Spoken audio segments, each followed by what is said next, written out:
Learners আসসালামু আলাইকুম। আপনারা দেখছেন ইব্রাহিম 360 সাথে আছি ইব্রাহিম খলিল। আজকে টিউটোরিয়ালটির মাধ্যমে আমরা ক্লাস 6 এর ইংলিশ চ্যাপ্টার 9 এর 9.2 যে অ্যাক্টিভিটিস আছে এটা বোঝার চেষ্টা করব। চলুন শুরু করা যাক।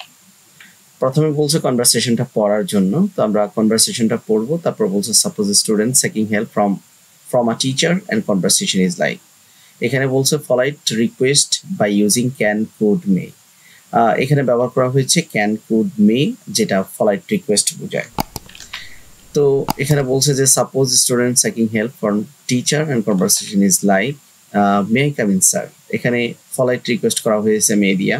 টিচার বলছে ইয়েস প্লিজ। স্টুডেন্ট বলছে I don't understand the topics, could you please explain sir. So এখানেও কিন্তু ফলাইট রিকোয়েস্ট করেছে স্যার যাতে বিষয়টা এক্সপ্লেইন করে।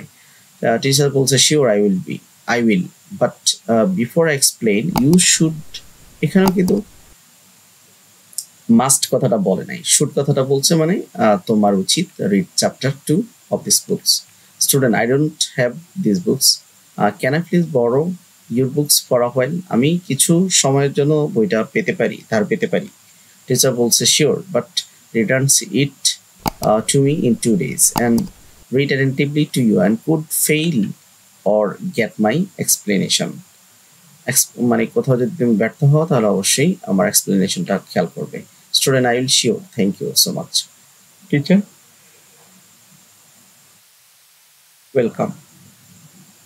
তো এখানে ফলাইট রিকোয়েস্ট ইউজ করে